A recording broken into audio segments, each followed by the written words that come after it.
കെ.പി.സി.സിയുടെ digital media cell Ernakulam ജില്ലാ കോർഡിനേറ്ററായിരുന്ന V ജെയിനെ ഓഫീസിനുള്ളിൽ തൂങ്ങി മരിച്ച നിലയിൽ കണ്ടെത്തിയിരിക്കുന്നു. ആത്മഹത്യാക്കുറിപ്പും കണ്ടെത്തിയിട്ടുണ്ട്.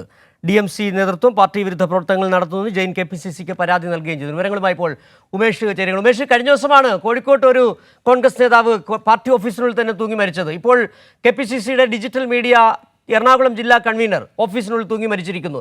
ആത്മഹത്യ മുനമ്പാവുകയാണോ പാർട്ടി പ്രവർത്തകരുടെ, കോൺഗ്രസ് പ്രവർത്തകരുടെ എല്ലാം ഈ കോൺഗ്രസ് ഓഫീസ് എന്ന് പറയുന്നത്? ഇയാൾ ആത്മഹത്യ ചെയ്തത് കോൺഗ്രസ് ഓഫീസിനുള്ളിലല്ല, DCC ഓഫീസിലല്ല. ഇയാൾക്ക് സ്വന്തമായ ഒരു സ്ഥാപനമുണ്ട്. ആ ഓഫീസിനുള്ളിലാണ് ഇയാളെ തൂങ്ങി മരിച്ച നിലയിൽ കണ്ടെത്തിയത്. ഇന്നലെ അർദ്ധരാത്രിയിൽ എപ്പോഴാണ് ഈ ആത്മഹത്യ നടന്നിരിക്കുന്നത് എന്നാണ് പോലീസ് കരുതുന്നത്. അയാളുടെ സ്വന്തം സ്ഥാപനമുണ്ട്. അത് എറണാകുളം സെൻട്രൽ പോലീസ് സ്റ്റേഷൻ പരിധിയിലാണ് ആ ഓഫീസ് ഉള്ളത്. ആ ഓഫീസിനുള്ളിലാണ് ഈ PV ജെയിനെ ഇങ്ങനെ തൂങ്ങി മരിച്ച നിലയിൽ കണ്ടെത്തിയിരിക്കുന്നത്. ഈ PV ജെയിൻ എന്ന് പറയുന്നത് KPCC ഡിജിറ്റൽ മീഡിയ സെല്ലിന്റെ എറണാകുളം ജില്ലാ കോർഡിനേറ്ററാണ്. എറണാകുളം ജില്ലയുടെ ചുമതല ഉണ്ടായിരുന്ന ആളാണ്. ഈ ജെയിന്റെ ആത്മഹത്യാക്കുറിപ്പും കണ്ടെത്തിയിട്ടുണ്ട് എന്നുള്ളതാണ് പോലീസ് പറയുന്നത്.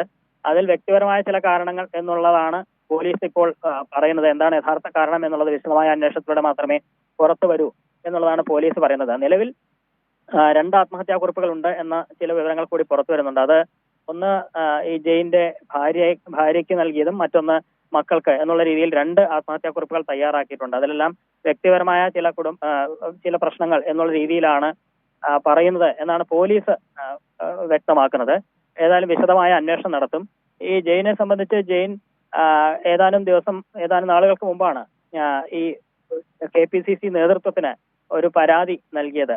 അതായത് ഡിജിറ്റൽ മീഡിയ സെല്ലിന്റെ ഭാഗമായ തനിക്കെതിരെ നേതൃത്വത്തിലിരിക്കുന്ന ചിലർ ഭീഷണിയടക്കം മുഴക്കുന്നു എന്നുള്ളതാണ്. അത് ഈ രാഹുൽ മാങ്കൂട്ടം വിഷയവുമായി ബന്ധപ്പെട്ടാണ്. രാഹുൽ മാങ്കൂട്ടത്തിനെതിരെ ഇത്തരത്തിൽ ആരോപണം വന്ന സമയത്ത് നേതൃത്വത്തെ പിന്തുണച്ചുകൊണ്ടാണ് താൻ പോസ്റ്റുകൾ ഷെയർ ചെയ്തിരുന്നത്. പ്രത്യേകിച്ച് റോജി M. ജോൺ MLA അടക്കമുള്ളവരുടെ പോസ്റ്റുകളാണ് ഷെയർ ചെയ്തിരുന്നത്. പക്ഷേ പലതും രാഹുൽ മാങ്കൂട്ടത്തിനെതിരായതുകൊണ്ട് തന്നെ ഈ ഡിജിറ്റൽ മീഡിയ സെല്ലിലിരിക്കുന്നവർ തന്നെ ഭീഷണിപ്പെടുത്തുന്നു, തന്നെ അവരുടെ അഡ്മിൻ പാനലിൽ നിന്ന്, ആ ഗ്രൂപ്പിൽ നിന്ന് തന്നെ പുറത്താക്കുന്നു എന്നൊക്കെയാണ് അന്ന് ജെയിൻ KPCC നേതൃത്വത്തിന് പരാതി നൽകിയത്. അവരുടെ 3 പേരുടെ പേരടക്കം എടുത്ത് ചൂണ്ടിക്കാട്ടിയിരുന്നു. അതായത് ജിജോ മാത്യു, സന്ദീപ് വാഴക്കാടൻ, റനീഷ് ചിക്കാടൻ, ഷാനവാസ് എന്നിവർക്കെതിരെയൊക്കെയാണ് അന്ന് പരാതി നൽകുന്നത്.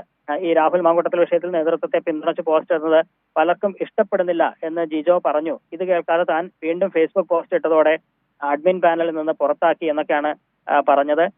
രാഹുൽ മാങ്കൂട്ടത്തിൽ വിചാരിച്ചാൽ 10 നേതാക്കളെങ്കിലും വീട്ടിലിരിക്കുമെന്ന് ഷാനവാസ് പറഞ്ഞതായും ജെയിന്റെ പരാതിയിലൊക്കെ ഉണ്ട്. ഇതുമായി ബന്ധപ്പെട്ട വിവരം പുറത്തു വരുന്നത് കഴിഞ്ഞ സെപ്റ്റംബർ 13-നാണ് ഇങ്ങനെ ഈ ഒരു പരാതി നൽകിയ വിവരം പുറത്തു വരുന്നത്. ഇതിപ്പോൾ 1 മാസം കഴിയുന്നു. അതിനിടയിലാണ് ഇപ്പോൾ, അതായത് ഉമേഷ്, നമുക്ക് ഇങ്ങനെ മനസ്സിലാക്കാൻ കഴിയുന്നത് സംഘടനാപരമായി തന്നെ വലിയ സമ്മർദ്ദം ഉണ്ടായിരുന്നു ജെയിന്. കാരണം ഈ രാഹുൽ മാങ്കൂട്ടത്തിനെതിരായ പോസ്റ്റുകൾ ഇട്ടതിൽ കോൺഗ്രസ് നേരത്തെ 3 പേർക്കെതിരെ പരാതി നൽകിയവരുടെ പേരുവിവരങ്ങളടക്കം ഉമേഷ് പറയുകയും ചെയ്തു. സംഘടനാപരമായി ഉണ്ടായിരുന്ന വലിയ സമ്മർദ്ദങ്ങൾ, അതോടൊപ്പം തന്നെ കുടുംബപരമായ പ്രശ്നങ്ങൾ. ഇപ്പോൾ ഏതായാലും ആത്മഹത്യാക്കുറിപ്പ്, 2 ആത്മഹത്യാക്കുറിപ്പുകൾ ഉണ്ട്. ഒന്ന് ഭാര്യയ്ക്കും മക്കൾക്കും എഴുതുമെന്നാണ് മനസ്സിലാക്കാൻ കഴിയുന്നത്. പക്ഷേ ആത്മഹത്യാക്കുറിപ്പിലെ വിവരങ്ങൾ ഇനിയും പുറത്തു വരേണ്ടതുണ്ട്. പക്ഷേ നമുക്ക് മനസ്സിലാക്കിയെടുക്കാൻ കഴിയുന്നത് കോൺഗ്രസ് എന്ന് പറയുന്ന പാർട്ടിയുടെ ഡിജിറ്റൽ മീഡിയ വിഭാഗം വലിയ പ്രതിസന്ധിയിലാണ്.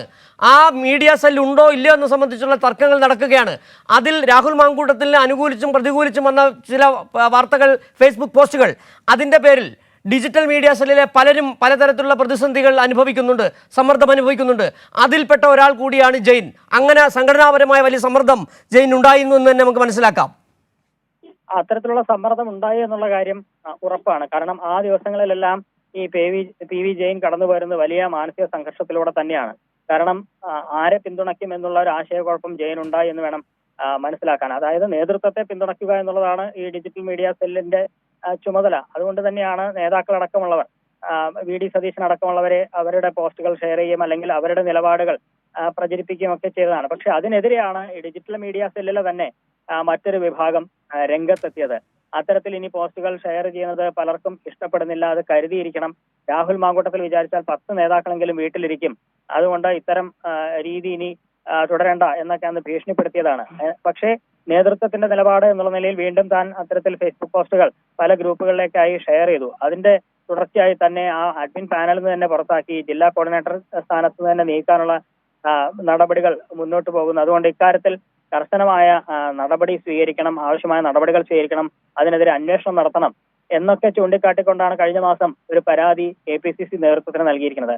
ഇപ്പോൾ ആ പരാതി നൽകിയ ആൾ തന്നെ ഇല്ലാതായിരിക്കുന്നു എന്നുള്ളതാണ് വലിയ സമ്മർദ്ദത്തിന് ഈ PV ജെയിൻ വിധേയനായി എന്ന് വേണം മനസ്സിലാക്കാൻ. അതെന്താണ് യഥാർത്ഥ കാരണം എന്നുള്ളത് ഒരുപക്ഷെ അന്വേഷണത്തിലൂടെ മാത്രമേ പുറത്തു വരൂ. പക്ഷേ ഈ പാർട്ടിയുമായി ബന്ധപ്പെട്ട ഈ ഡിജിറ്റൽ മീഡിയ സെല്ലിന്റെ പ്രവർത്തനവുമായി ബന്ധപ്പെട്ട വലിയ മാനസിക പ്രശ്നം ജെയിൻ നേരിട്ടിരുന്നു എന്നുള്ളത് ഉറപ്പാണ്. അതുകൊണ്ടാണ് ഇങ്ങനെ ഒരു പരാതി നൽകാൻ അയാൾ നിർബന്ധിതനായതും ആ ഒരു പശ്ചാത്തലത്തിൽ തന്നെയാണ്. ഏതായാലും ഇതിനിടെ ഉണ്ടായിരിക്കുന്ന ഈ ആത്മഹത്യ അത് വലിയ